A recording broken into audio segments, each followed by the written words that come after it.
Hello, thank you for joining us. My name is Vonnie Judge. This is the Woman of Fruit magazine. I'm just delighted that you're joining us today. I just have a question for parents and for guardians.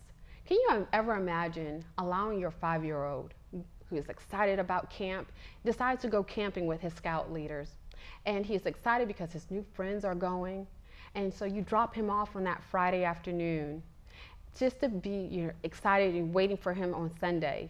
Sunday gets here and you notice that his behavior is not normal. He's kind of quiet to himself.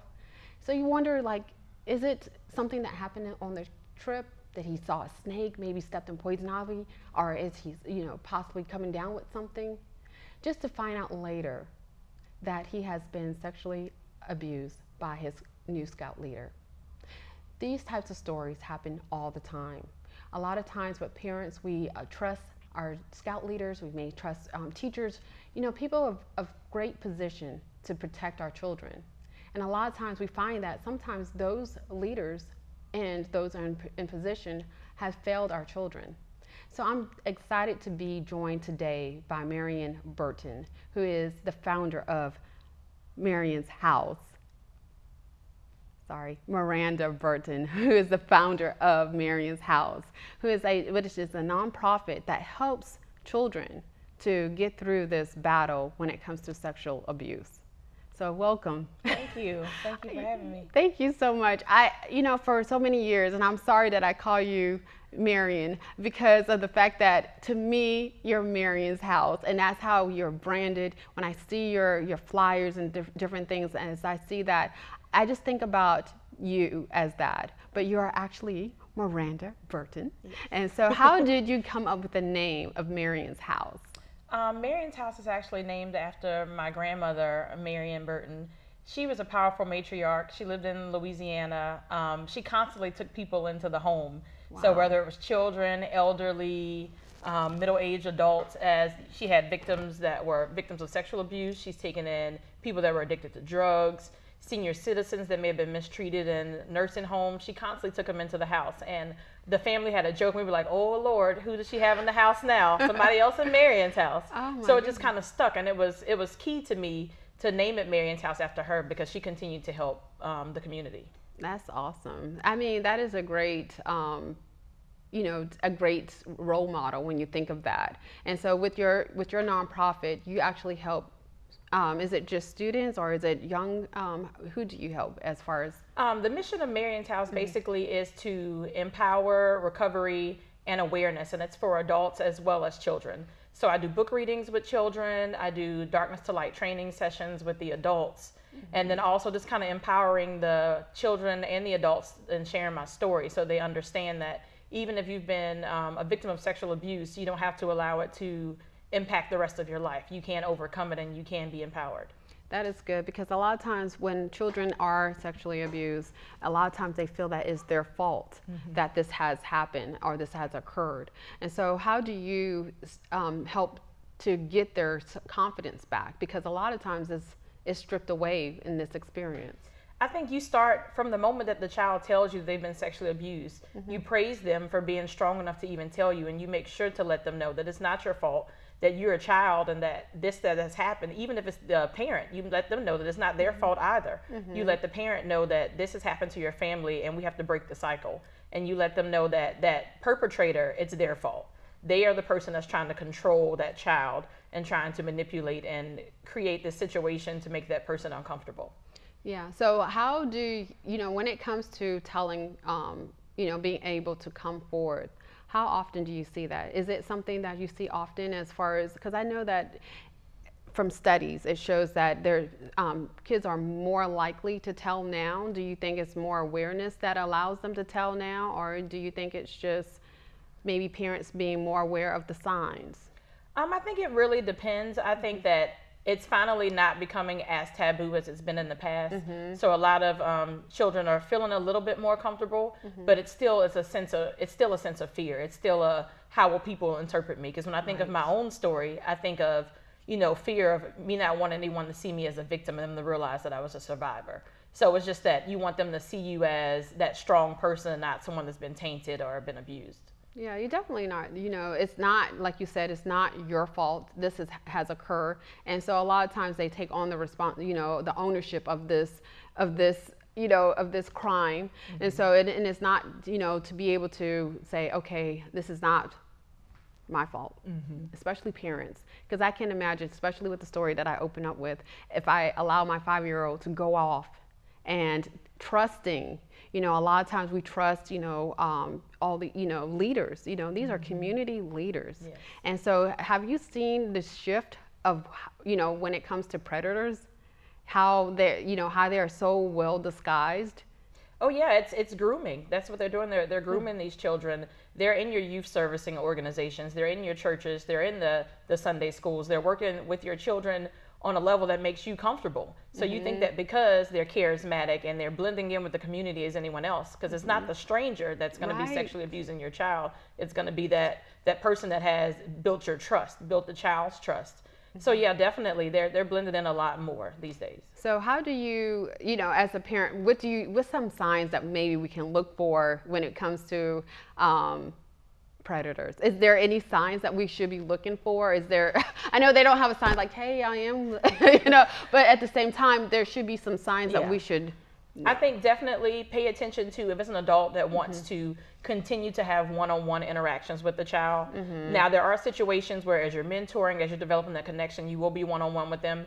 But when it seems like they're intentionally finding places where they know it's not open and observable, you want to make sure, even if it's a coach, if it's a music instructor that's working with your child, you want to make sure that wherever they are is somewhere that if you pop up, you can pop up at any time. You want to make sure that it's in a place where anyone in the community walking by, you want to make sure there's windows. You want to make sure they're comfortable. Right. So you want it to be open. It's like, yes, you can have privacy, but you definitely want it to be open. Yes. And as parents, you have to be careful, even that, doing pop-up visits and being able to see, okay, what's actually going on in these during these sessions.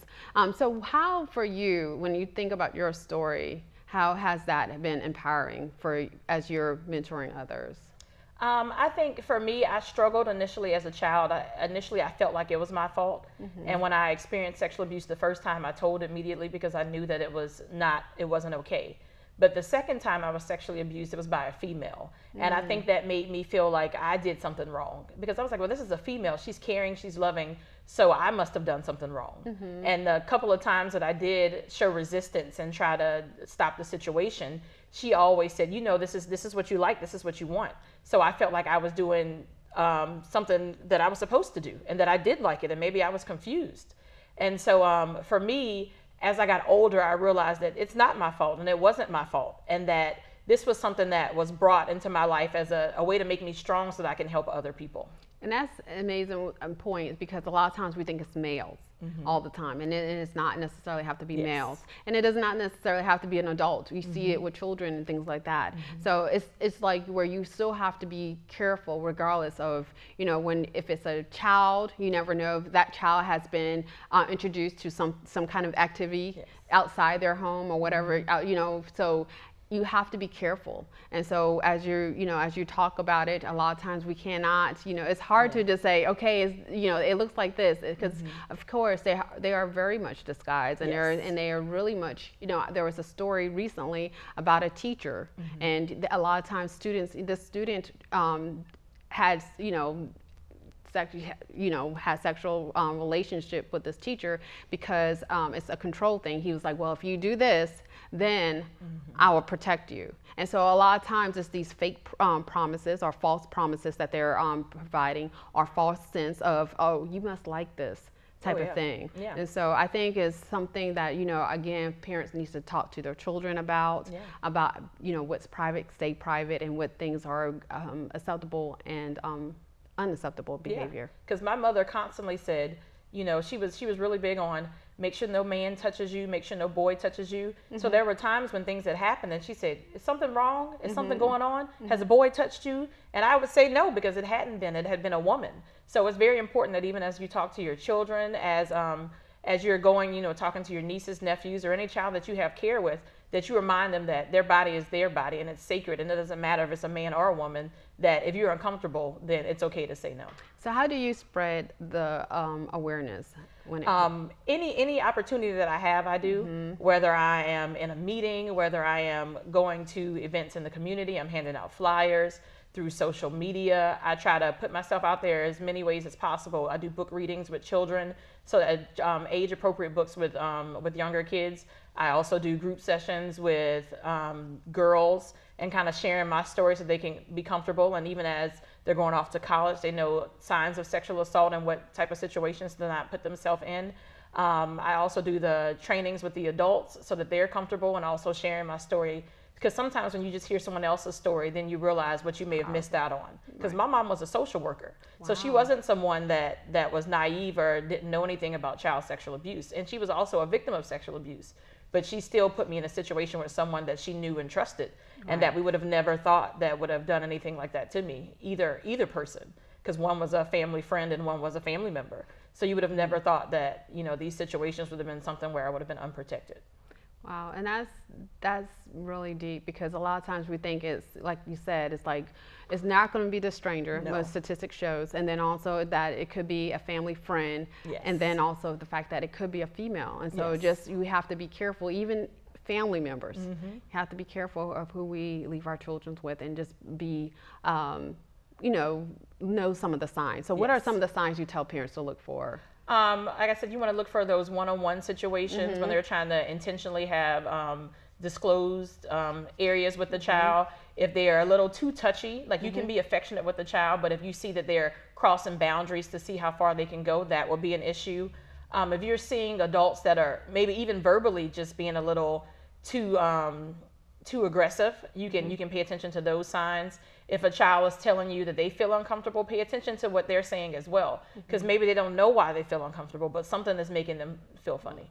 Well, I thank you so much for being here. Well, thank you for having me. Yeah, absolutely, because this is such a topic, or when it comes to sexual abuse, that for whatever reason, I think is more in the news. I think especially, it's maybe years later, that people are coming forth because, it's because of the embarrassment or the shame or whatever the case may be. But like you said, just allowing them to know you're brave. Yes. And that very important. Yes, that you're brave to say, okay, this has happened to me.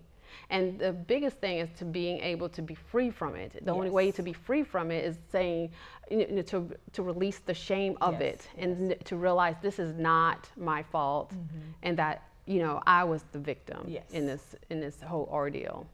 And so one last thing is that you said that a lot of times when it comes to the predators, they're using, it's not even about the sex.